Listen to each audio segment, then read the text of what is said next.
এই কার্তিক দামোদর মাসে কিছু ভগবানের সম্বন্ধে আলোচনা আমরা শ্রবণ করব। আমাদের দেখতে দেখতেই এই দামোদর মাস শেষ হতে চলেছে, আর কয়দিন বাকি আছে। আজকে সোমবার, মঙ্গল, বুধবার দিন থেকে আমাদের দামোদর মাস শেষ, বুঝতে পারছেন? অর্থাৎ পূর্ণিমা থেকে পূর্ণিমা আমাদের দেখতে দেখতেই কয়টা দিন, এক মাস চলে গেল। হ্যাঁ, আমরা কত আনন্দের মধ্যে ছিলাম, আর এখন আমরা সেই আনন্দ থেকে বঞ্চিত হয়ে যাব। নিতাই গৌর প্রেমানন্দে, হরি হরি বল। কাকে কিরকম লাগছে আমি জানি না, কিন্তু নিজেকে খুব দুঃখিত মনে হয় যে একটা মাস প্রতিদিন 2 জায়গায় 3 জায়গায় পর্যন্ত আমরা অনুষ্ঠান করে করে করে করে এই শেষ পর্যায়ে আমরা পৌঁছে গেছি। হ্যাঁ, এই দামোদর পূর্ণিমা বেরিয়ে গেলে তখন আমরা নিজ নিজ গৃহ কর্মে লিপ্ত হয়ে যাব, সাধু সঙ্গ থেকে বঞ্চিত থাকবো, তাই না?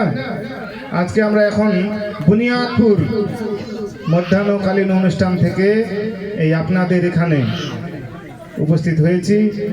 তো সেখানে উন্নত বড় বড় বৈষ্ণব উপস্থিত ছিলেন। হ্যাঁ, তাদের সান্নিধ্য লাভ করার সৌভাগ্য আমাদের হয়েছিল। তো সেখান থেকেই আমরা এখানে আসলাম। তো যাই হোক, এরকম আমরা প্রতি বছর, যদি ভগবান আমাদেরকে এই জগতে রাখেন, তাহলে এরকম প্রতি বছর যাতে আমরা এরকম সমবেত হয়ে আমরা সেই দামোদর মাসে হরিকথা কীর্তন আদি করার এবং শ্রবণ করার সুযোগ পাই। তো যাই হোক, সকলে আগে আমরা মঙ্গল আচরণ করে নিই, আমাদের নিজের মঙ্গলের জন্য, এই গৃহের মঙ্গলের জন্য, এই গ্রামের মঙ্গলের জন্য, এবং কি পশু পাখি গাছপালা সকলের মঙ্গলের জন্য আমরা মঙ্গল আচরণ করব। সকলে 2 হাত জোর করে বলুন, অজ্ঞানং তিমিরান্ধস্য জ্ঞানাঞ্জন শলাকয়া চক্ষুরুন্মিলিতং যেন তস্मै শ্রী গুরুবে নমো নমঃ। শ্রী চৈতন্যমনভীষ্টং স্থাপিতং যেন ভূতলে স্বয়ং রূপং কদা মধ্যং দদাতি স্বপদান্তিকম। বন্দেহং শ্রীগুরু শ্রীযুতপদকমলং শ্রীগুরুन् বৈষ্ণবাंश्च। শ্রীরূপং সাগ্রজাতং সহগণ রঘুনাথান্বিতং তং সজীবং সাদুতং সাবধূতং পরিজন সহিতং কৃষ্ণ চৈতন্য দেবম। শ্রীরাধা কৃষ্ণ পাদং সহগণ ললিতা বিশাখ শ্রীনিতাংশ্চ। নমোঃ বিষ্ণুপাদায় কৃষ্ণপ্রেষ্ঠায় ভূতলে শ্রীমতে ভক্তিবেদান্ত স্বামিনিতি নামিনে। নমস্তে সরস্বতী দেবে গৌরবাণী প্রচারিণে निर्विशेष शून्यवादी पाश्चात्य देशतारिणे। वंशाकल्पतरुभ्यश्च कृपा सिन्धुभ्येव च पतितानां पावनेभ्यो वैष्णवेभ्यो नमो नमः। हे कृष्ण करुणा सिन्धु दीनबन्धु जगतपते गोपेश गोपिका कांत राधाकांत नमोस्तुते। तप्त कांचन गौरांगी राधे वृंदावनेश्वरी वृषभानुसुते देवी प्रणमामि हरिप्रिये। पंचतत्त्वात्मकं कृष्णं भक्तस्वरूपकं भक्तावतारं भक्ताखं नमामि भक्तशक्तिकम्। ॐ वृन्दायै तुलसीदेव्यै प्रियायै केशवस्य च विष्णु भक्ति प्रदे देवी सत्यवत्यै नमो नमो। जय श्री कृष्ण चैतन्य प्रभु नित्यानंद श्री अद्वैत गदाधर श्रीवासादि गौर भक्त वृंद। सकले दु हाथ तुले बोलुन हरे कृष्णा कृष्णा कृष्णा हरे हरे हरे राम राम राम हरे हरे।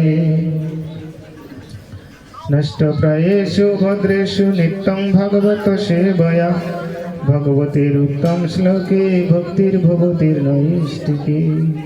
मुखं करोति वाचालं पुङ्गुर्लङ्घयते गिरिं यत्कृपातमहं वन्दे श्रीगुरुदीनतारणं परमानंद माधवं श्रीचैतन्येश्वरं।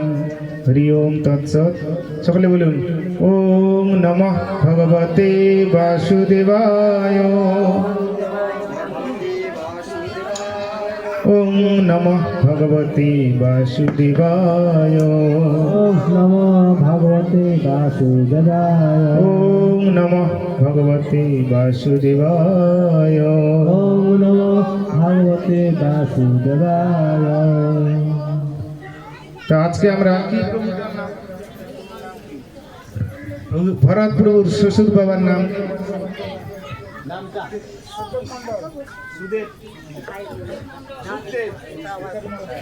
সুখদেব মণ্ডল। আমরা প্রভুর বাসভবনে সকলে উপস্থিত হয়েছি সন্ধ্যাকালীন বিদ্যান মহতি উৎসবে। ঠিক আছে, আপনারা কেউ চলে যাবেন না। আমাদের এই কার্তিক মাসের যে গুরুত্বপূর্ণ বিষয়, কার্তিক মাসের যে মহতি দীপদান অনুষ্ঠান আমরা হয়তো বাড়িতে কেউ করি না, কিন্তু এই আজকের যেটা সুবর্ণ সুযোগ আমরা পেয়েছি, এই সুযোগের সদ্ব্যবহার সকলে করবেন। ঠিক আছে, আমাদের দীপদান দামোদরের উদ্দেশ্যে, ভগবান কৃষ্ণের উদ্দেশ্যে দীপদান করবেন, তারপরে প্রসাদ, তারপরে আপনারা সকলে নিজ নিজ বাসভবনে ফিরে চলে যাবেন। তো এই দামোদর লীলা সম্বন্ধে আমরা আলোচনা করব নাকি আমাদের আত্মা কল্যাণের জন্য গীতা থেকে কিছু আলোচনা করব?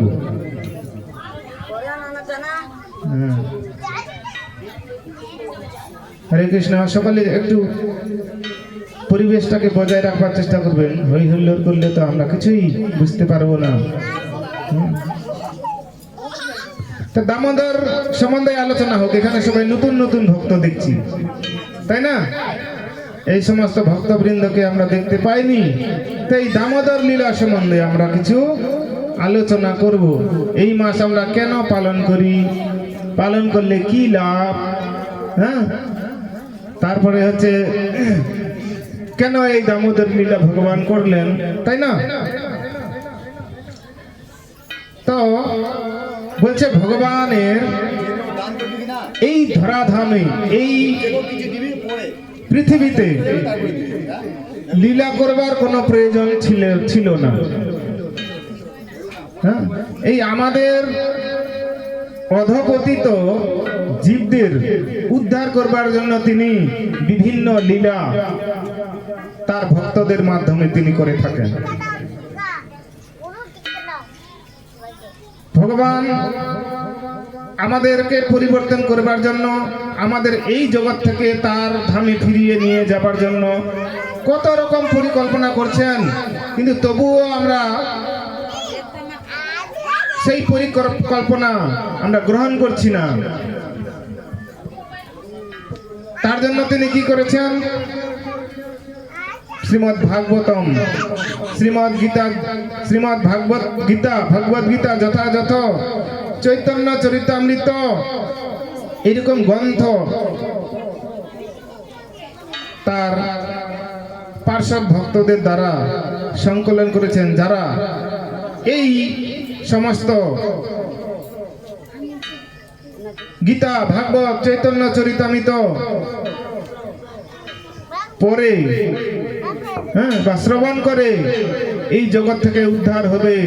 কিন্তু দেখা যায় যে হাজার হাজার মানুষের মধ্যে একজনও খুঁজে পাওয়া মুশকিল যে তারা এই ভাগবতের আশ্রয় গ্রহণ করে নিজের জীবনে ভগবানের কৃষ্ণ ভক্তিতে যুক্ত হয়ে তারা ভগবানের সেবা পূজা অংশগ্রহণ করেছেন। তাই কৃষ্ণ আমাদের মতন কলিহত জীবদেরকে উদ্ধার করবার জন্য তিনি রথযাত্রা রথযাত্রার মহোৎসবের মাহাত্ম্য যে ভগবানকে দর্শন করবার জন্য আমরা কেউ চেষ্টা করি না, তাই জগতের প্রতি জগন্নাথ তিনি কৃপা পূর্বক তার রথে আরোহণ করে দাঁড়ে দাঁড়ে কলিহত জীবদের উদ্ধার করবার জন্য তিনি রথে বসে থাকেন আর দাঁড়ে দাঁড়ে তখন চলে আসে। আর এই জগন্নাথকে যে দর্শন করবে এবং জগন্নাথের রশি রথের দড়ি টানবে, বলছে তাদের আর এই মৃত্যু লোকে জন্ম মৃত্যু জরা ব্যাধিতে আসতে হয় না। তো এইরকম বহুত লীলা আছে। তার মধ্যে ভগবান দামোদর লীলা তিনি মা যশোদার মাধ্যমে বৃন্দাবনে তিনি এই লীলাখানি করেছেন যে রথযাত্রা, জন্মাষ্টমী, রাধাষ্টমী সেটা বছরে একদিন 2 দিন হয়ে থাকে।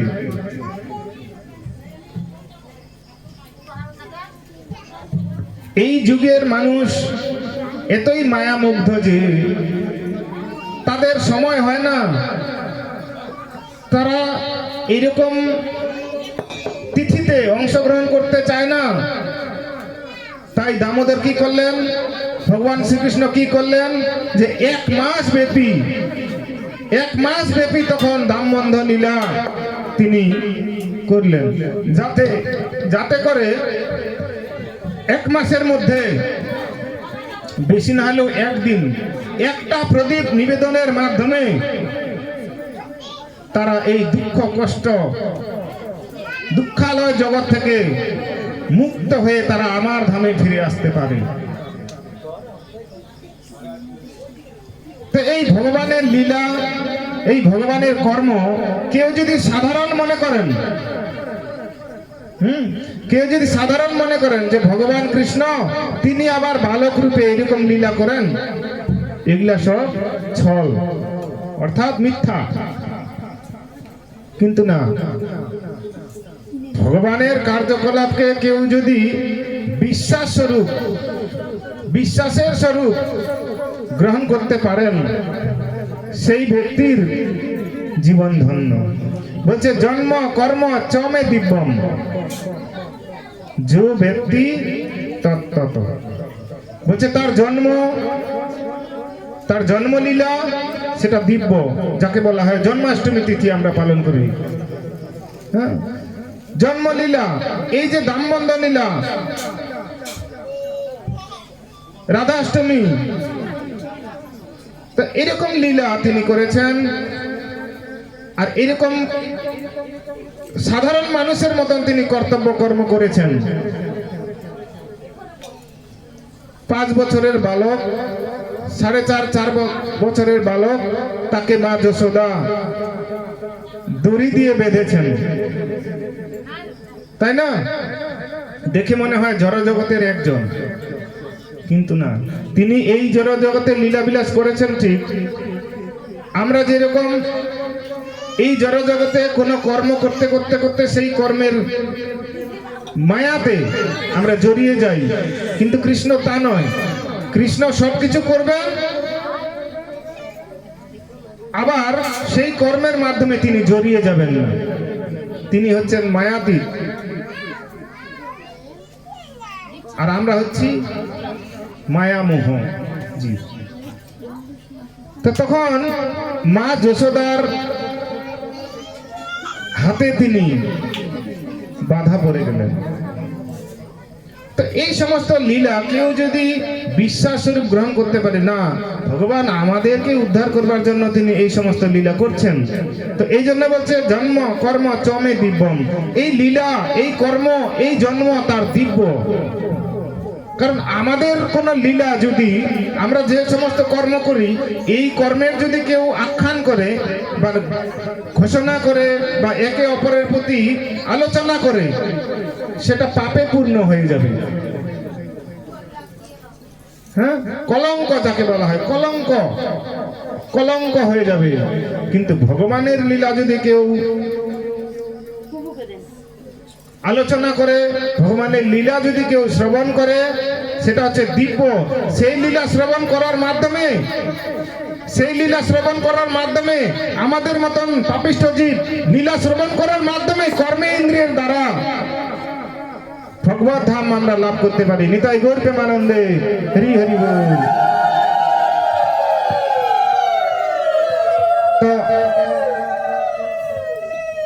এই জন্ম কর্ম চমে দিব্যম, যে ব্যক্তি তত্ত্ব, অর্থাৎ যে ব্যক্তি তত্ত্বদর্শী, অর্থাৎ তিনি জানেন যে ভগবানের লীলা গুণকীর্তন করতে হয়, শ্রবণ করতে হয়, এই লীলায় অংশগ্রহণ করতে হয়, তাহলে এইরকম দুর্লভ মানব জন্ম আমাদের সার্থক হয়। ত্যক্তা দেহং পুনর্জন্ম নৈতি মামিতি সহ অর্জুন। কৃষ্ণ বলছে এইরকম ব্যক্তি পুনরায় আর তাকে এখানে জন্মগ্রহণ করতে হয় না। ত্যক্তা দেহং পুনর্জন্ম, এখানে আর দেহ ত্যাগ করার পরে আবার পুনরায় এখানে জন্মগ্রহণ তাকে করতে হয় না, তাকে আমি স্বয়ং আমার ধামে ফিরিয়ে নিয়ে আসি। নৈতি মামিতি সহ অর্জুন, এটার জন্য কোনো সংশয় নেই, চিন্তা নেই।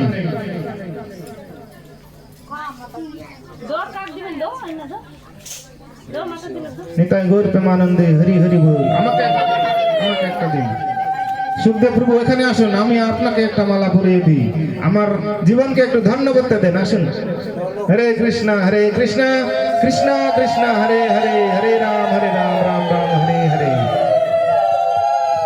মানুষের ধন সম্পদ টাকা পয়সা অনেক আছে,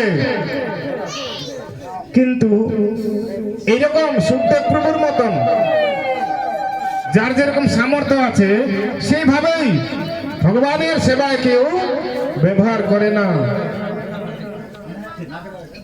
এটা বলছে আত্ম ইন্দ্রিয় প্রীতি বাঞ্ছা তারে বলে কাম, কৃষ্ণ ইন্দ্রিয় প্রীতি বাঞ্ছা ধরে প্রেম নাম। তো আমরা আমাদের ইন্দ্রিয় তৃপ্তির জন্য কত টাকা পয়সা বিনিময় করি, আমাদের ইন্দ্রিয় তৃপ্তির জন্য কত লক্ষ লক্ষ কত টাকা আমরা বিনিময় করি ইন্দ্রিয় তৃপ্তির জন্য, অর্থাৎ আমি নিজেকে আনন্দ পাবার জন্য, নিজেকে সুখী হবার জন্য, আর ইন্দ্রিয়ের সন্তুষ্টি বিধানের জন্য আমরা যে বিনিময় করি সেটাকে বলছে কাম। অর্থাৎ সেটা আমাদের পরবর্তীতে সেটা বিপদগামী করে ফেলে। আর কৃষ্ণ ইন্দ্রিয় প্রীতি বাঞ্ছা ধরে প্রেম নাম, অর্থাৎ ভগবানের সেবায় যে সমস্ত কিছু ভগবানের সন্তুষ্টি বিধানের জন্য আমরা ব্যবহার করব, সেটা ভগবানের প্রেম ভক্তিতে পরিবর্তন হয়, পরিণত হয়। অর্থাৎ ভগবানের প্রেম, ভগবানের কৃপা তখন আমাদের প্রতি বর্ষিত হয়। একটাই বিষয় আমরা দুই ভাবে ব্যবহার করতে পারি। যে পয়সা নিয়ে, যেই টাকা নিয়ে আমরা ভগবানের সন্তুষ্টির জন্য কর্ম করব, সেটা আমাদের ভগবানের প্রেমময় ভক্তিতে নিযুক্ত করবে। আর যেই পয়সা দিয়ে আমরা ইন্দ্রিয় তৃপ্তির জন্য ব্যবহার করব, সেটা আমাদের দুঃখের কারণ হয়ে দাঁড়াবে।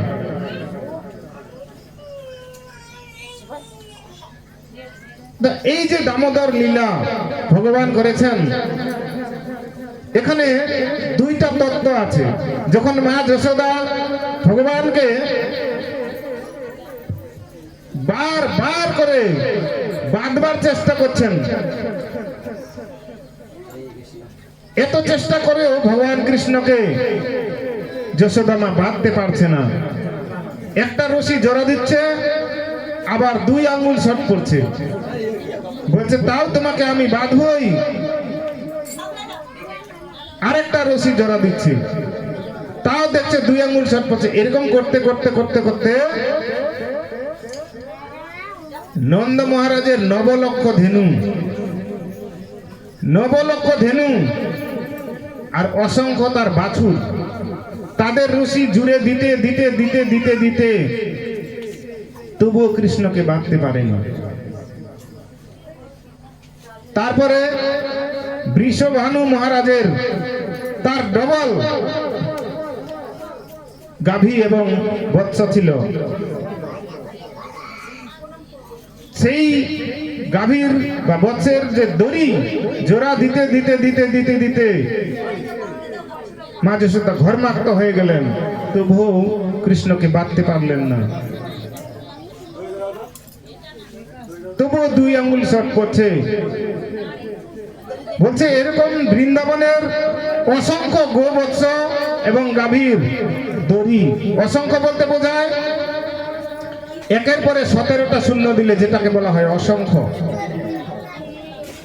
এতগুলাম রশি ব্যবহার করে কৃষ্ণকে বাঁধা যায়নি, আর শর্ট পড়ছে মাত্র 2 আঙ্গুল।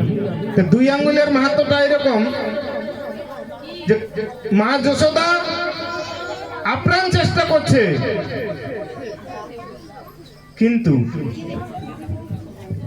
কৃষ্ণকে বাঁধতে পারছেন না। কেন বাঁধতে পারছেন না? কারণ যিনি অনন্ত কোটি ব্রহ্মাণ্ডের মালিক, তাকে বাঁধবার মতন সাধারণ জীবের কোনো ক্ষমতা নেই। তাই কৃষ্ণ চিন্তা করছে যে মা তুমি আমাকে বাঁধতে চাইছো ঠিক, কিন্তু তুমি তো আমার প্রতি ক্রোধান্বিত হয়ে ক্রোধবশত তুমি আমাকে বাঁধতে চাইছো। আমি তো কারো এরকম ক্রোধের বশবর্তী নই। আমি হচ্ছে কি প্রেমের ভিখারি, যে আমাকে ভক্তি ভরে ভালোবাসে, যে আমাকে ভক্তিতে বাঁধতে চায়, সেই বাধা আমি স্বীকার করি। এরকম বাধার চেষ্টা করতে করতে যখন মা যশোদা ঘর্মাক্ত হয়ে গেছে, মালতী ফুলের মালা খোপা থেকে খুলে পড়ে যাচ্ছে, তার চুল এলোমেলো হয়ে যাচ্ছে, তখন তিনি স্বেচ্ছায় স্বীকার করলেন, হে কৃষ্ণ, হে গোপাল, তুমি সাধারণ কেউ নয়। আমি তোমাকে এত কিছু করে বাঁধার চেষ্টা করলাম, আমি তোকে বাঁধতে পারলাম না রে। এরকম করে যখন নিজেকে দৈন্য মনে করলেন, দিনহীন মনে করলেন, কৃষ্ণ তখন মনে মনে চিন্তা করছে আমি তো সেটাই চেয়েছিলাম। তো মা যশোদা তখন নিজেকে হীন মনে করলেন, তখন কৃষ্ণ বলছে মা তুমি আমাকে বাঁধতে পারবে না, দাও রশিটা আমি বেঁধে দিই। তখন কৃষ্ণ নিজেই জুড়ে দিলেন। এখানে 2টা রহস্য কি, যে একটা হচ্ছে ভক্তের চেষ্টা। কোন ভক্ত যদি কৃষ্ণের প্রীতি বিধানের জন্য মন প্রাণ আর শরীর দিয়ে ঐকান্তিক ভাবে বাঁধতে চায়, ভক্তিতে বাঁধতে চায়, কৃষ্ণ বলছে ওই ভক্তের ভক্তিতে আমি বাধা পড়ে যাই। আমি তখন তার মানে সেই ভক্তের আমি দাস হয়ে যাই, দাস অর্থাৎ চাকর। এরকম জগন্নাথ লীলায় অনেক অনেক লীলা আছে। ভক্ত রঘুদাস তিনি এত ভগবান জগন্নাথের সেবা করতেন। তো জগন্নাথের সেবা করতে করতে করতে রঘুদাসের একদিন কুষ্ঠ ব্যাধি হয়েছে। কুষ্ঠ ব্যাধি, সে বিছানা থেকে উঠতে পারছে না, আর কি দুর্গন্ধ শরীরটা হয়ে গেছে। হ্যাঁ, তো ঘরে বসেই হা জগন্নাথ করে কান্না করছে, বলছে এতদিন ধরে আমি আপনার সেবা পূজা করলাম, শেষ পর্যন্ত এই আমার পরিণতি, এই আমার দশা। আর একদিন জগন্নাথ ঠিক রঘুদাসের কাছে এসে তার কাপড় চোপড় সব কিছু পরিবর্তন করে দিয়েছে, কিন্তু সে মনে মনে চিন্তা করছে কে জানি আমার সেবা করছে, কিন্তু বুঝতে পারছে না কিছু। এরকম একের পরে দুই, দুইয়ের পরে 3 দিন যখন হয়ে যায়, তখন রঘু বলছে না, কে আমার এরকম সেবা করছে? আমার পাশে দাঁড়াবার মতন তো কোনো ব্যক্তি নেই, আমার পাশে আমার এরকম অসহায় সময় কেউ আমাকে সহযোগিতা করবে এরকম তো কোনো ব্যক্তি আমি দেখছি না। তো তখন মনে মনে সংকল্প করেছে যে আজকে দেখি আমার পাশে যে কোনো কেউ আসুক না কেন, যখনই আসুক না কেন, আমি তাকে আজকে যতই কষ্ট হোক তাকে আমি ধরে ফেলবো, দেখি কে আমার এরকম সেবা করছে। আর ঠিক মধ্যরাতে রঘুদাসের ঘরে জগন্নাথ তিনি প্রবেশ করেছেন, আর তার শরীর এরকম কাপড় দিয়ে মুছে দিচ্ছে, আর তাকে একদিক থেকে সরে আবার বিছানা পেতে দিচ্ছে। আর রঘুদাস তখন এরকম করে ধরে ফেলেছে, কারণ ওই চেতনায় আছে যে আজকে কে আছে আমি দেখি। আর যখনই ধরেছে তখনই জগন্নাথের দিব্য রূপ তিনি দর্শন করতে পেরেছেন। আর তখন বলছে, হে প্রভু, এরকম অধম ভক্তের সেবা আপনি স্বয়ং করতে আসেন, আমি তো আরো অপরাধী হয়ে যাব প্রভু। তখন বলছে জগন্নাথ, এই রঘু, তুমি না আমার একমাত্র ভক্ত, তুমি না আমাকে ছাড়া আর কিছুই জানো না, কিছুই চেনো না, কিছুই বোঝো না। যে আমার বিশ্বাস সহকারে, প্রেম ভক্তি সহকারে উপাসনা করে, ভজনা করে, আমি তার দাস হয়ে যাই। আমি মনে মনে চিন্তা করছিলাম তোমার ভক্তিতে আমি বাধা পড়ে গেছি, আমি ঋণী হয়ে গেছি, কবে তোমার আমি সেবায় একটু লাগবো। তো আজকে আমি তোমার সেবা করার সুযোগ পেয়েছি। তখন রঘুদাস বলছে, না প্রভু না, এইভাবে নয়, যদি আপনি আমাকে সহযোগিতা করতেই চান, আমাকে এই কুষ্ঠ বেদি থেকে আপনি মুক্ত করুন, যাতে স্বইচ্ছায় আমি আপনার সেবা করতে পারি। জগন্নাথ বলছে, হ্যাঁ, এটাই তো আমি চেয়েছিলাম।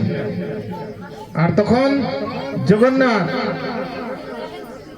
তার শরীর স্পর্শ করে তৎক্ষণাৎ কুষ্ঠবেদী থেকে তিনি তাকে মুক্ত করে দিলেন। হরে কৃষ্ণ কৃষ্ণ কৃষ্ণ হরে হরে, হরে রাম রাম রাম হরে হরে।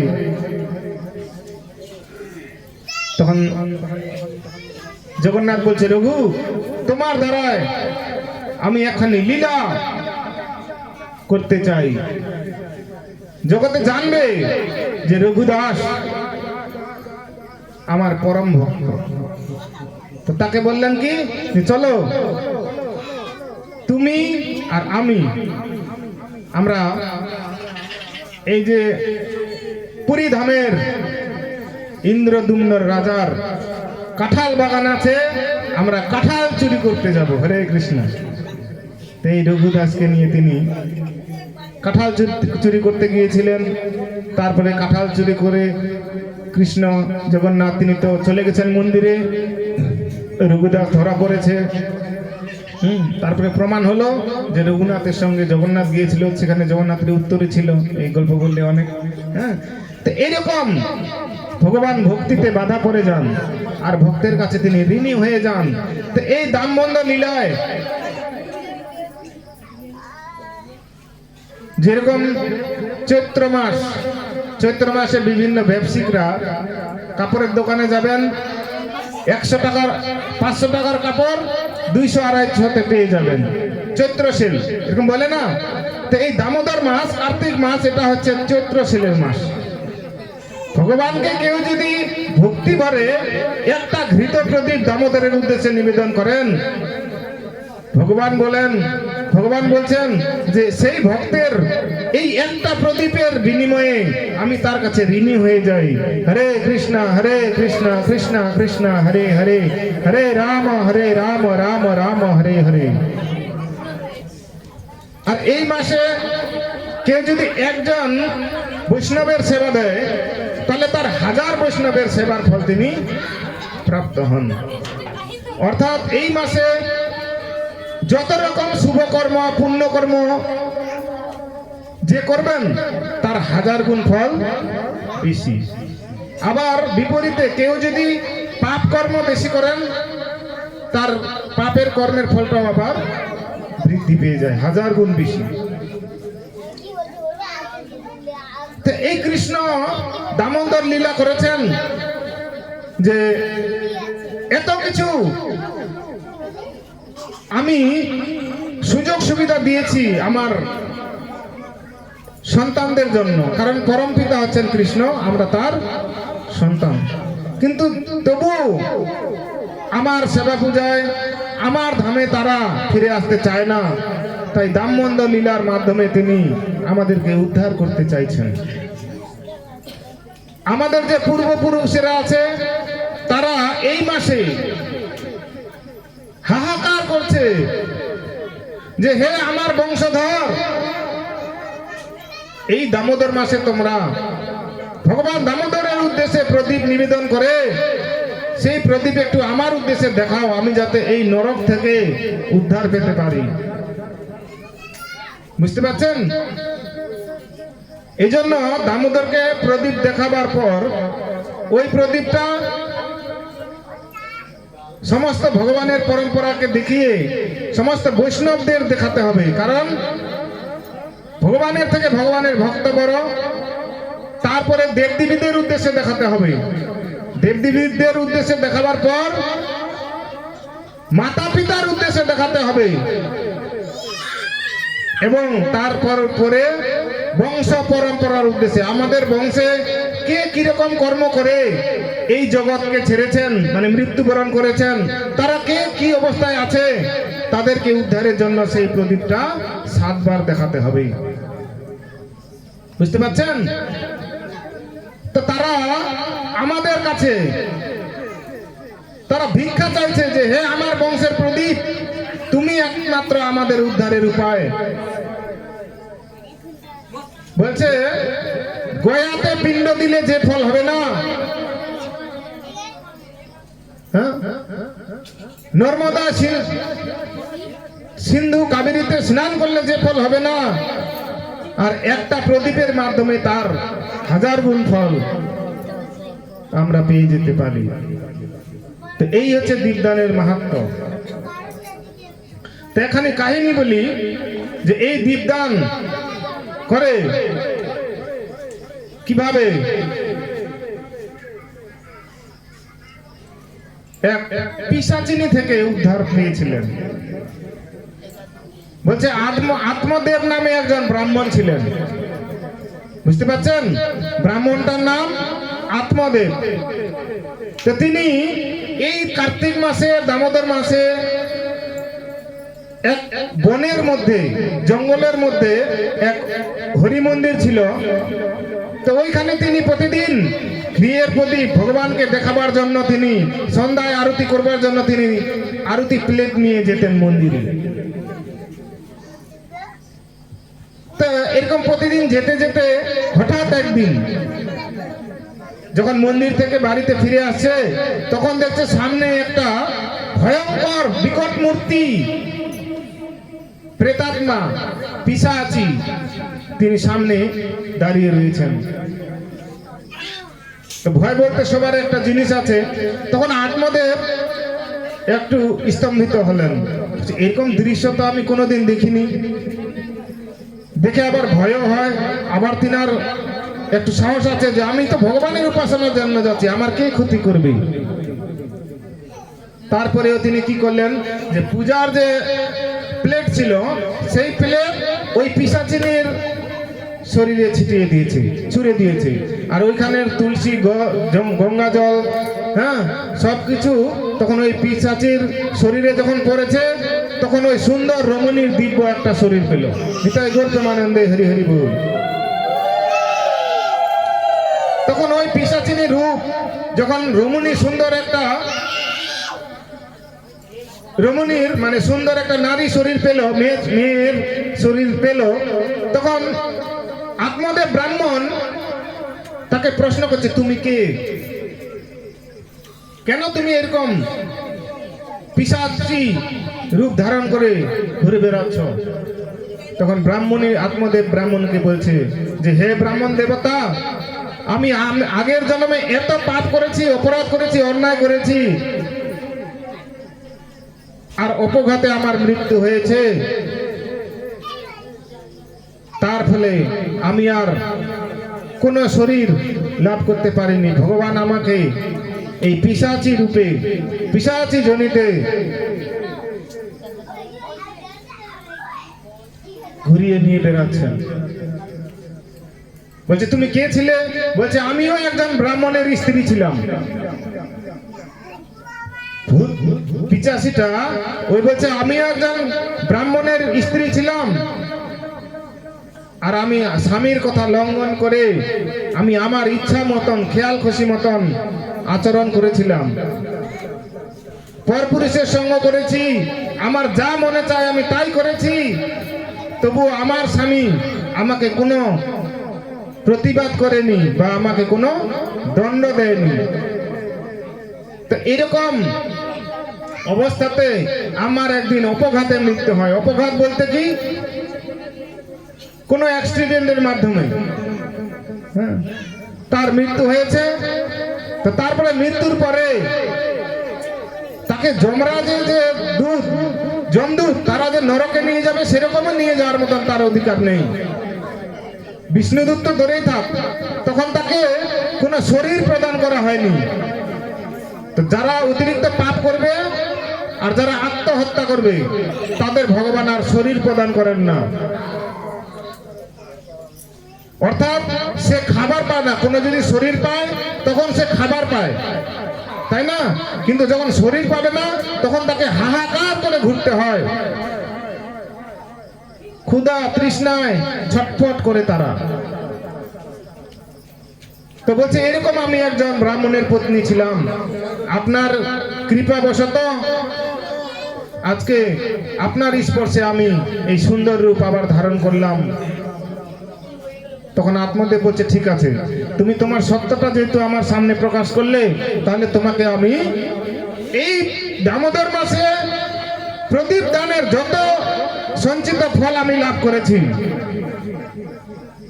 বুঝতে পারছেন?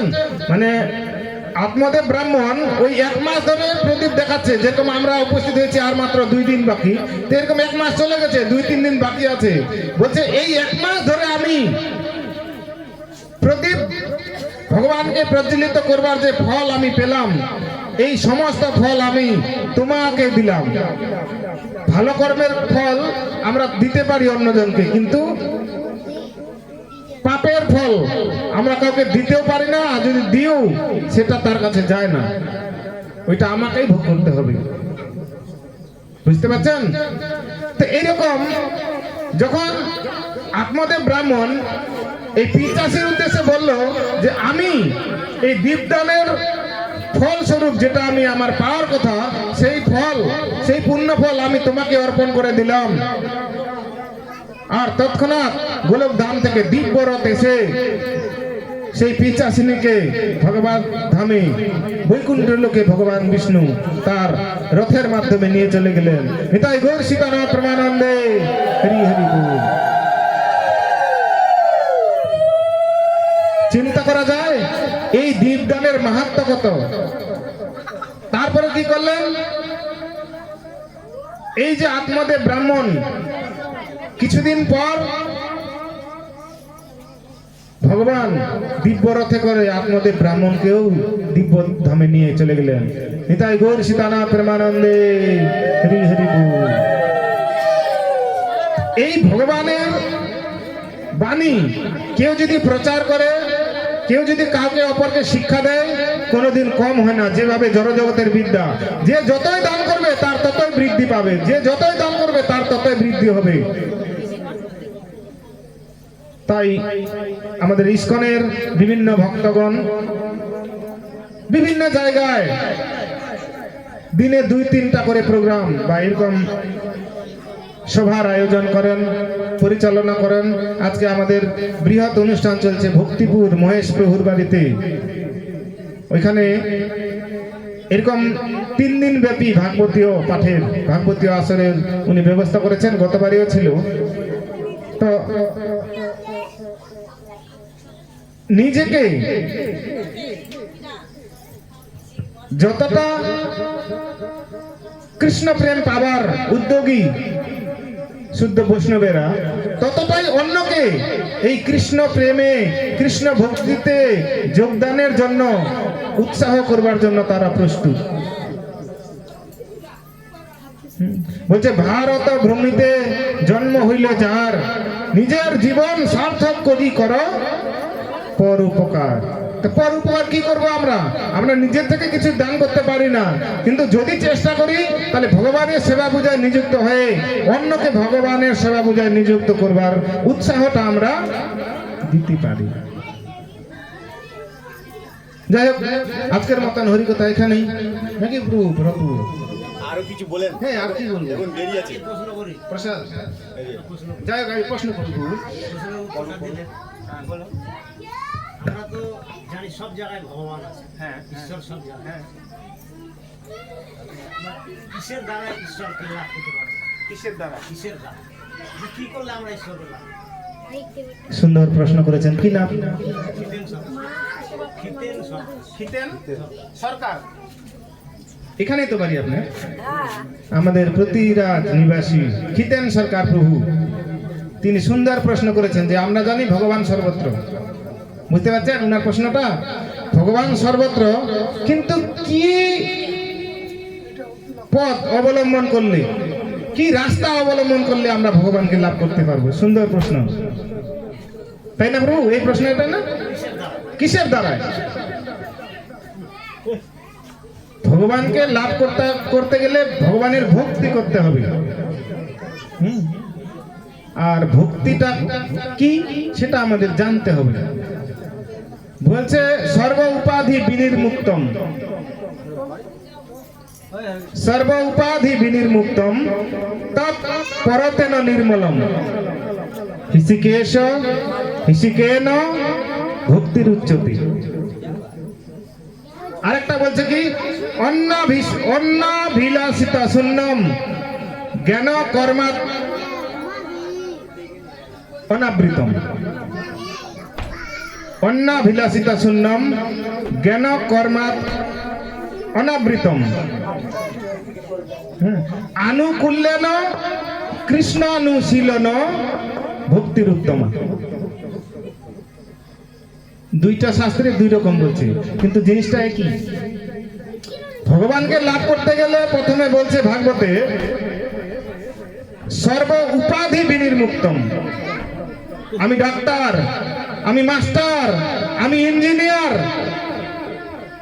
আমি একজন প্রধানমন্ত্রী, রাষ্ট্রপতি, এইরকম উপাধির দ্বারাই ভগবানকে লাভ করা যাবে না।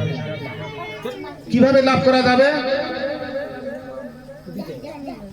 উপাধি থেকে মুক্ত হতে হবে। অর্থাৎ আমি, ভগবান সর্বত্র আছেন আর আমি সেই ভগবানের দাস।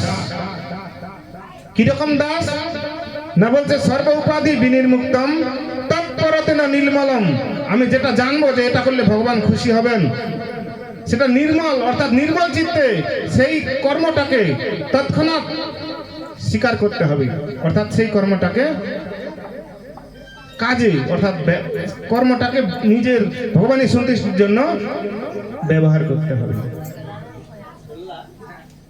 হিসিকেশ হিসিকেন, অর্থাৎ ইন্দ্রিয় দিয়ে। হিসিকেশ মানে হচ্ছে ইন্দ্রিয়।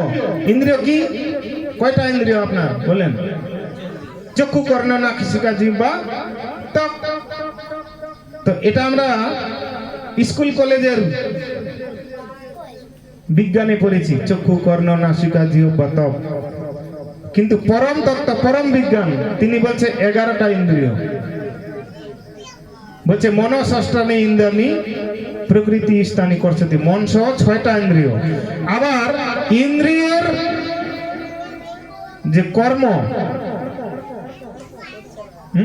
যেরকম মনে করেন জ্ঞানেন্দ্রিয়, কর্ম ইন্দ্রিয় গিলান চক্ষু, কর্ণ, নাসিকা, জিহ্বা, ত্বক। আবার জ্ঞানেন্দ্রিয় 5টা, এর যেগুলান হচ্ছে উপশাখা। যেরকম বলেন রূপ, রস, শব্দ, স্পর্শ, গন্ধ। বুঝা যায়? রূপ, রস, শব্দ, স্পর্শ, গন্ধ 5টা, চক্ষু, কর্ণ, নাসিকা, জিহ্বা, ত্বক 5টা, আর মন। এই 5টা 10টার রাজা হচ্ছেন মন। আপনি একটা কোন ভালো জিনিস দেখতে পেয়েছেন, ওইটা আপনার মনটা চাইছে যে এটা যদি আমার হতো তাহলে খুব ভালো হতো। ওটা চাইছে, আপনার চোখটা চাইছে, কিন্তু মনটা যদি একবার বলে না ওইটা আমাকে যে করে হোক আমার আয়ত্তে আনতেই হবে, ওটা কিন্তু মন যতক্ষণ না হুকুম দেয় ততক্ষণ পর্যন্ত কিন্তু আপনার ইন্দ্রিয়গুলি কিন্তু কাজ করতে পারবে না। বুঝতে পারছেন? তো ওই মনটা যখন বলবে যে ওটা আমাকে নিতেই হবে, তখন কিন্তু ওটা ভালো মন্দ আর বিচার করবেন না, তখন করে ফেলবেন, ওইটার ফলাফলটা পরে পাবেন, কিন্তু কাজটা করবেন। কার আনুগত্য করবেন, কার প্রতিনিধিত্ব করবেন? মনের। বলছে মনের ইন্দ্রিয়, এই মনস যে 11টা ইন্দ্রিয় হলো, এটার অধিপতি অর্থাৎ মালিককে, মালিক হচ্ছেন ভগবান কৃষ্ণ। অধিপতি, ইন্দ্রিয়ের অধিপতি হচ্ছেন ভগবান, অর্থাৎ হিসিকেশ মানে হচ্ছে ইন্দ্রিয়, হিসিকেন মানে হচ্ছেন ভগবান কৃষ্ণ, অর্থাৎ ইন্দ্রিয়ের মালিক। তো এই ইন্দ্রিয় দিয়ে ইন্দ্রিয়ের মালিকের সেবা করার নামই হচ্ছে ভক্তি। ভক্তির সাথে প্রেম না থাকলে তো হবে না। প্রেমও বহু প্রকার আছে, ঠিক আছে, কিন্তু আমাদের সবই দরকার আছে, হ্যাঁ প্রেমটা তার সাথে যুক্ত। প্রেমটা এখনই আসবে না, আমরা প্রথমে 2টা আমরা ভক্তির স্তরে যুক্ত হব। হ্যাঁ, একটা হচ্ছে যে আমরা যেটা ভক্তি করছি বৈদিক ভক্তি, বৈদিক ভক্তি, বৈদিক ভক্তি অর্থাৎ বেদে যে সমস্ত ভক্তির নির্যাস দেওয়া হয়েছে, বেদের বা শাস্ত্রের অনুসারে যে ভক্তি করার আমাদেরকে নির্দেশ দিয়েছেন, সেই ভক্তির মাধ্যমেই আমরা বৈদিক ভক্তি থেকে প্রেম ভক্তিতে যেতে পারবো, আর প্রেম ভক্তি থেকে তখন রাগানুগা ভক্তিতে যেতে পারবো। বোঝা যাচ্ছে? বৈদিক ভক্তিটা এরকম যে এখন আমরা এই সমস্ত এখানে সাধু মাতাজি পিতাজি আছি, তো যারা কিছু জানে না তারা প্রশ্ন করবে, প্রভু দামোদর মাস তো আসলেও তো আমরা কি কি করব, কি কি করব না, কি কি করতে হয়, কি কি করব করতে হয় না। এটা হচ্ছে বৈদিক ভক্তি।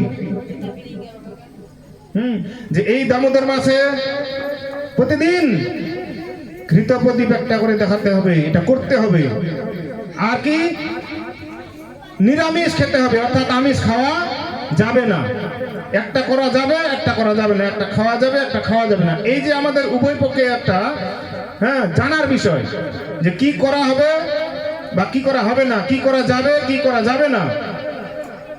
এরকম করতে করতে যখন আপনি ভগবানের সেবা পূজায় অভ্যাস যোগে থাকবেন, আপনি একদিন ভগবানের সেবা পূজা না করলে আর স্থির থাকতে পারবেন না। বৈদিক ভক্তি থেকেই একটা প্রেমের আকার ধারণ করবে। যেরকম মনে করেন একদিন দয়াল প্রভু আমার বাড়িতে একটা কাজ করে দিতে এসেছে, প্রভু এত পরিশ্রম করছেন আপনি, তা আপনাকে একটু বলেন না আমি একটু আপনাকে কি একটু সাহায্য করব।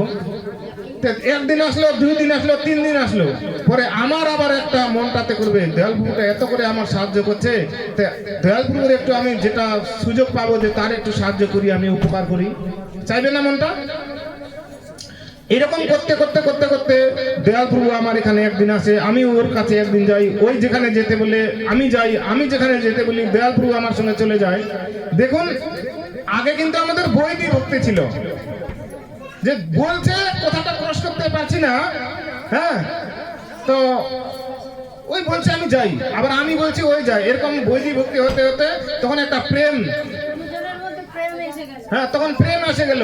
তখন দয়াল প্রভুকে কাজ তো করার দূরে থাক, তখন মনে হবে যে 2 দিন ধরে প্রভুটার সঙ্গে গল্প হয়নি, দেখা হয়নি, আজকে একটু ফোনটা করি তো প্রভু কোথায় আছে, কেমন আছে। ওই যে একটা দুজনের মধ্যে একটা ভালোবাসা তৈরি হয়ে গেছে, ভালোবাসাটারই তো নাম প্রেম, তাই না প্রভু? তো এই প্রেমটা যখন হয়ে যাবে, এই প্রেমটা যখন হয়ে যাবে, প্রেমটা হতে হতে হতে হতে আবার ক্রোধ জন্মে যাবে। ক্রোধটা কিরকম?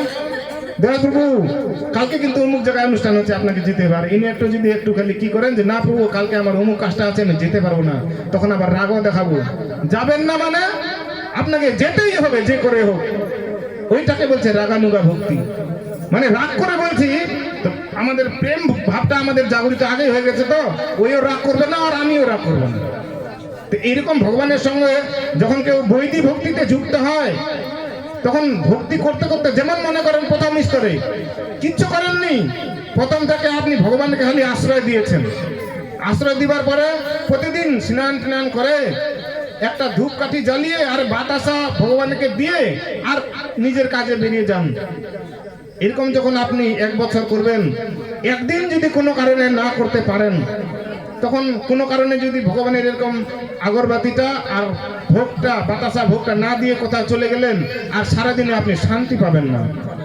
অর্থাৎ সেখান থেকে বোঝা যায় আপনার প্রেমের ভাব উদয় হয়ে গেছে, কারণ ভগবানকে ছাড়া আপনি কষ্ট পাচ্ছেন। বোঝা যাচ্ছে? তো ভগবান সব জায়গায় আছে। এইবার আপনার যে প্রশ্নটা, ওটার উত্তরে আমরা যাইনি, যে কিভাবে আমরা ভগবানকে লাভ করতে পারবো, ভগবান সব জায়গায় আছেন। তা এটার উত্তর হচ্ছে এরকম যে আপনি ভগবানের সেবায় যুক্ত হয়েছেন, কোনো কারণবশত আপনি সেদিন ভগবানের সঙ্গে এরকম আগরবাতিটা আর ভোগটা আপনি দিতে পারেননি। কারণ আপনি যদি হসপিটালে থাকেন, কালকেই গিয়েছেন, আজকে বাড়ি ফিরতে পারেননি, ওখানে 3 দিন ধরে থাকতে হচ্ছে, আপনি কি করে ভগবানের সেবা পুজো করবেন? হবে? কিন্তু মনটা কোথায় থাকবে আপনার? ভগবান এই 3 দিন হয়ে গেল আপনাকে একটা আগরবাতিও দিতে পারিনি, আর ওই বাতাসা ভোগটাও দিতে পারিনি। তো ওই মনটা যে যখন ভগবানের দিকে আপনার চলে গেছে, কারণ ভগবান ওইখানেও আছে আপনার কাছে, হসপিটালের ওইখানে সর্বত্র বিরাজমান,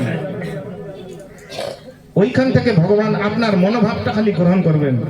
কারণ এখানে বলছে মন মনা ভব মদ ভক্ত মজ্জাজি মাং নমস্কুরু। তুমি খালি এই 4টা কাজ করো, তোমার সবকিছু জীবনের সব ব্যর্থতা শেষ, তোমার সবকিছু দুর্বলতা শেষ।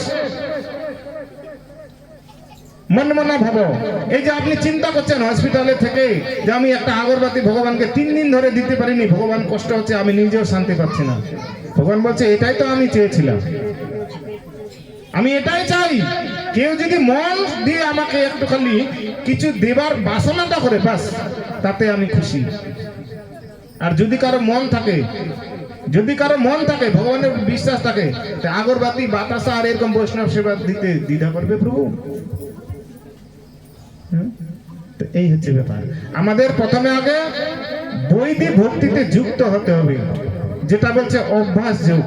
কিরকম অভ্যাস যোগ? প্রথমে আমরা কিছুই করবার শুরু করিনি, তো আস্তে আস্তে আজকে যেরকম সাধু সঙ্গ হচ্ছে, খালি আমাদের অভ্যাস করতে হবে কি আজকে যেখানে গেলাম আবার খোঁজ নিব, এই ভরতপ্রভু কালকে কোথায় আছে, কালকে কোথায় আছে। এই যে আপনার মনের অভিলাষটা ভগবান চান, আর ভরতপ্রভু বলে দেবে যে কালকে অমুকখানে চলেন। আর যদি গেলেন, ওইখানে গেলেন, এইখানে গেলেন, শ্রবণ করতে করতে করতে করতে করতে করতে আপনার হৃদয়, আপনার চিত্ত, আপনার মন পবিত্র হয়ে উঠবে। কারণ ভগবানের মুখশ্রিত বাণী, হ্যাঁ, বলছে সমস্ত পাপকে ক্ষয় করে দিবে, ছারখার করে দিবে, আর আপনার শুদ্ধ চেতনা হৃদয়ের মধ্যে উদ্ভাসিত করে দিবে। বুঝতে পারলেন? তো এই বাসনাটা যদি আপনার জাগরিত হয়, তো তখন এরকম 1 মাস সঙ্গ করতে করতে করতে করতে আপনি চিন্তা করবেন ভরতপ্রভু একদিন আমার বাড়িতে এরকম একটা অনুষ্ঠান করা হোক। হ্যাঁ, আর বৈষ্ণবরা এটার জন্যই যেরকম ভগবান চিন্তা করেন যে কবে আমার ভক্তের এরকম মনের বাসনা হবে যে আমার শুদ্ধ বৈষ্ণব, আমার শুদ্ধ ভক্তরা তার বাড়িতে গিয়ে উপবেশ হবে, উপনীত হবে, আর তাদের চরণধুলি সেই অধম ভক্তের বাড়িতে পড়বে। নিতাই গৌর সীতানাথ প্রেমানন্দে হরি হরি বল। লালাই তো আজকে যদি এখানে বলেন ভক্তদের যে প্রভু কোন দিন ফাঁকা আছে ওই দিন আমার বাড়িতে হোক, আপনি প্রশ্নটা করে যেটা খুশি হবে না, আপনি প্রসাদ দেওয়ার মনে করে যেটা খুশি হবে না, যদি বলেন যে আপনি কবে সময় দিচ্ছেন আপনারা আমার বাড়িতে এরকম একটা বৈষ্ণব সেবা হবে, হরিকথার আসর হবে, আপনারা সময়টা দিন, ভগবান খুশি হয়ে যাবে। কারণ ভগবান বলছে আমি গোলক ধামেও থাকি না, যোগী ঋষিদের মাঝেও থাকি না, তাহলে তিনি কোথায় থাকেন? বলছে যেখানে আমার নাম গুণকীর্তন হয় আমি সেখানেই থাকি। এক সময় নারদ মুনি এই প্রশ্নটা করেছিলেন কৃষ্ণকে। হ্যাঁ, নারদ মুনি স্বর্গ মর্ত পাতাল এই ত্রিভুবন পরিক্রমা করতে করতে করতে করতে একদিন ফট করে মনে পড়ে গেছে, হ্যাঁ আমি নারায়ণ নারায়ণ করে ভগবানের নাম গুণকীর্তন করি ঠিক, কিন্তু বেশ কিছুদিন এগুলো আমি তো ভগবানের সঙ্গে দর্শন করিনি, এই জন্য আমার চাঞ্চল্যতা বেড়ে গেছে। না আমি আর লেট করবো, এখন তৎক্ষণাৎ চলে গেছে ওই গোলক বৃন্দাবন ধাম। এটা বিনা সুরে যাচ্ছে যাচ্ছে যাচ্ছে, আর সেখানে গিয়ে দেখছে এখানে তো ভগবান নেই, দেখছে এখানে ভগবান নেই। তো শুদ্ধ ভক্তের ক্ষমতা তো বলছে যে কোথায় যাবে, এমন বিনা সুরে আমি তার নাম গুণকীর্তন করব, তাকে আমার পাশে পাশে দৌড়াতে বাধ্য করব। তখন তিনি বিনা সুরে এমন করে কীর্তন করা শুরু করে দিয়েছে, আর নৃত্য করছে গোলক ধামে, আর কৃষ্ণ পিছে পিছে নৃত্য ছুন ছুন ছুন ছুন করে পায়ের নুপুর বাজছে আর নৃত্য করছে। একবার ফিরে তাকাচ্ছে, ও এতক্ষণে, নারদ মুনি বলছে আর কি, হ্যাঁ এতক্ষণে প্রভু আমি তো জানতাম আপনি এই গোলক বৃন্দাবন ধাম ছাড়া আপনি কোথাও পদার্পণ করেন না, তাহলে আজকে কোথায় গিয়েছিলেন বলেন, আপনি কোথায় থাকেন? নারদ মুনি কৃষ্ণকে বলছে নারদ এই কথাটা তুমি শুনবে? বলছে হ্যাঁ আমি তো জানতাম, আমি যতবার বৃন্দাবন গোলক ধামে এসেছি ততবার আপনার এই দ্বিভুজ মূর্তি আমি দর্শন করেছি, কিন্তু আজকে দেখছি আপনি এখানে নেই, আপনি কোথায় থাকেন? তখন বলছে নহম তিষ্ঠা আমি বৈকুণ্ঠে, বলছে আমি বৈকুণ্ঠে থাকি না, ন অহম তিষ্ঠামি বৈকুণ্ঠে, মানে আমি বৈকুণ্ঠে থাকি না। যোগী নাম হৃদয়ে নচ, যারা আমার জন্য হাজার হাজার বছর ধরে তপস্যা ধ্যান করছে আমি সেখানে থাকি না, তারা তো একাকে নিজেকে উদ্ধার হতে চায়, নিজের জীবনটাকে উদ্ধার করতে চায়, নিজে মুক্তি পেতে চায়, আমি তাদের কাছেও থাকি না। তাহলে কোথায় থাকেন? নাম তিষ্ঠামি বৈকুণ্ঠে যোগী নাম হৃদয়ে নচ, বলছে যত্র গায়ন্তি মদ ভক্ত তত্র তিষ্ঠামি নারদ, বলছে যেখানে আমার নাম গুণকীর্তন হয় আমি সেইখানেই থাকি। কেন এখানে থাকেন? একটা যোগী ভগবানের জন্য তিনি তপস্যা করছেন, তার কাছে কেন নেই? এই জন্য চৈতন্য মহাপ্রভু তিনি বলেছেন নিজের জীবন ধন্য করে করো পর উপকার। তো এখানে আমাদের পর উপকার হচ্ছে, আমরা একজন পাঠ করছি আর সবাই শ্রবণ করছি, যে পাঠ করছে আর যারা শ্রবণ করছে তার সমান ফল। এটা মনে করলে হবে না যে পাঠ করছে তো ওই বুঝি বিশাল কিছু হয়ে গেল, আর যারা শ্রবণ করছে ওরা বুঝি সব থেকে নরাধম আর ভক্তির অধিকারী নয়, কৃষ্ণের ভগবানের নাম শুনবার অধিকারী নয়। বলছে যে পাঠ করছে তার থেকেই ফল বেশি পাবে যারা শ্রোতা। হরি বল। শ্রুতি, তাহলে বেদের যেটা বলছে শ্রুতি মানে যারা শ্রবণ করবে তাদেরই তো উপকারটা বেশি। হ্যাঁ, তো তখন নারদ মুনি বুঝতে পারলেন যে এতদিন ধরে আমি বুঝতে পারছিলাম যে ভগবান গোলক বৃন্দাবনে থাকেন, এখন বুঝতে পারছি যেখানে ভগবানের নাম গুণকীর্তন হয় ভগবান সেই স্থান আর পরিত্যাগ করতে পারেন না। যাই হোক, এখানে রইল গ্রন্থ হলি বদনে বল সবাই হরি হরি নিতাই গৌর সীতানাথ প্রেমানন্দে হরি হরি বল। ওই হরি কথা পরিবেশনের